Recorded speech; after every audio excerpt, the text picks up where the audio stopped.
On va parler de Phantom Buster.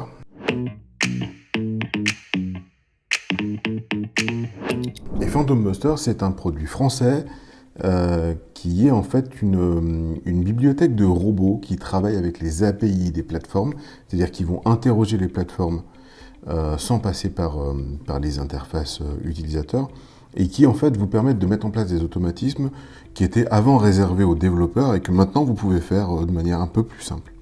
Surtout en fait, ces robots vont vous permettre de faire des choses un peu plus intégrées et de chaîner en fait des robots qui vous permettra de mettre en place des processus. Alors on est toujours sur l'idée de collecter des emails à partir de LinkedIn.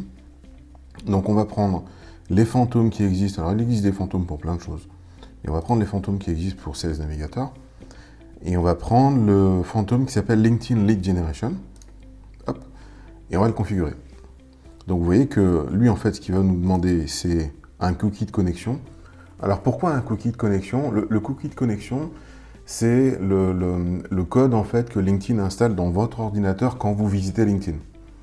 Et le fait que Phantom Buster utilise votre cookie de connexion, en fait, ça signifie que du point de vue de Google, Phantom Buster, lorsqu'il va aller sur LinkedIn, en fait, Phantom Buster se comporte comme vous. Et ça permet de faire fonctionner vos robots comme si vos robots agissaient en votre nom, en tout cas aux yeux de LinkedIn, et sans que vous ayez besoin de le faire quand votre PC est allumé, ou quand votre Mac est allumé. Est allumé. Donc ça c'est intéressant, vous allez voir que c'est pas très compliqué d'utiliser ça. Donc en fait on lui donne simplement ça, et lui il va nous donner un tableau très complet avec beaucoup d'informations. Et vous verrez que ces informations, il va les chercher à plein d'endroits. Donc il va nous donner l'URL du profil, le prénom, le nom complet, le titre, la localisation, et bien sûr l'email adresse qui va être le plus important. Donc on va utiliser ça. Hop, use this workflow. La première chose qu'il va nous demander, c'est ça, c'est le cookie de connexion. Alors là, en fait, il y a quelque chose d'assez simple à faire. Vous installez Phantom Buster, l'extension Chrome Phantom Buster, et vous n'avez pas besoin de faire grand-chose. En fait, il s'agit de cliquer sur Connect to LinkedIn et il va identifier votre cookie de connexion. C'est assez simple. Voilà. Ensuite, ici, il va vous demander soit la liste d'un Google Spreadsheet, soit un CSV ou l'URL d'un CSV, soit une URL de recherche LinkedIn.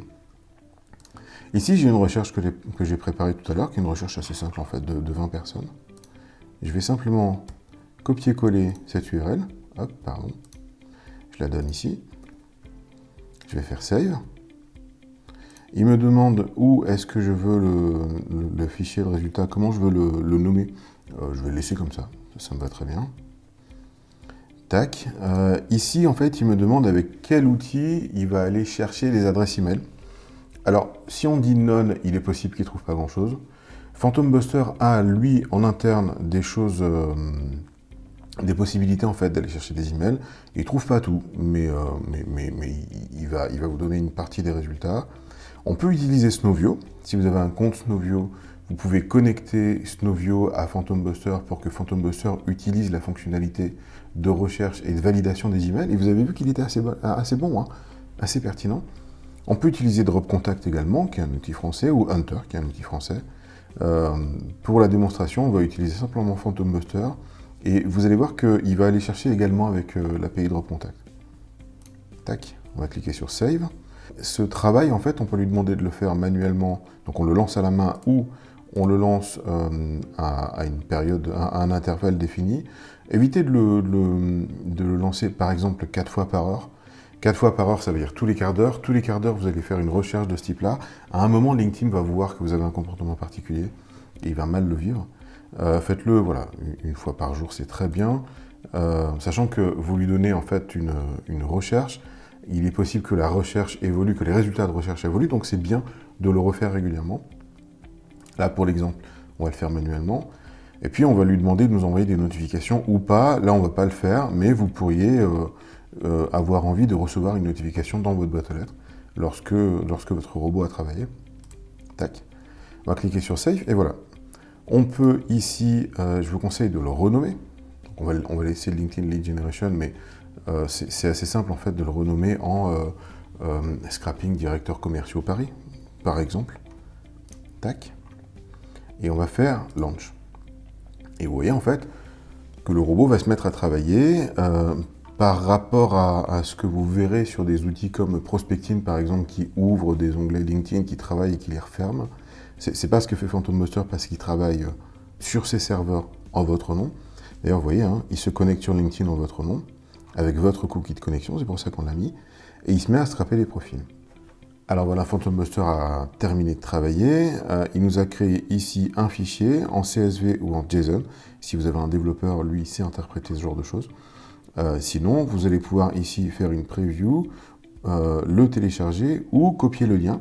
Et copier le lien, c'est intéressant parce que comme on peut paramétrer cette recherche pour être une recherche récurrente, on peut copier le lien et on a ici le lien du fichier qui va se mettre à jour à chaque fois que la recherche va se mettre à jour. Qu'est-ce qu'on peut faire avec ce genre de lien? Eh ben, on peut l'intégrer par exemple dans un Google Drive. Hop, donc on va faire ça. Je vais vous montrer comment on fait, c'est assez simple en fait. Hein. Vous créez un Google Drive, hop là, Google Sheet, et il y a une formule qui s'appelle Import Data. Vous faites égal Import Data, parenthèse, quote, vous mettez l'adresse du fichier, tac, fermez la parenthèse, fermez les côtes, fermez la parenthèse, et simplement, voilà, vous avez ici un fichier qui va se mettre à jour. Alors il faut retravailler un petit peu les largeurs de colonnes pour que ce soit très lisible, mais vous avez un fichier qui va se mettre à jour et qui va votre fichier de prospection qui va contenir des informations à jour et qui sera actualisé en fonction de l'actualisation de la recherche. Donc vous voyez qu'on est passé d'une recherche de LinkedIn Sales Navigator à un fichier à plat avec toutes les coordonnées et toutes les informations qui a été enrichi et retraité par Phantom Buster lui-même et Drop Contact, qu'on aurait pu enrichir également avec Snowview et vous avez vu que ça marchait bien. Et vous avez ici votre fichier de prospection. Voilà ce que je voulais vous dire dans ce chapitre consacré à trouver les mails. N'hésitez pas à liker cette vidéo si elle vous a plu et de nous laisser un commentaire pour nous dire ce que vous en avez pensé. Pour plus de conseils, abonnez-vous à la chaîne de La Fabrique. Nous publions régulièrement les meilleures méthodes pour créer et développer votre entreprise, devenir indépendant ou trouver de nouvelles sources de revenus avec le web. À bientôt!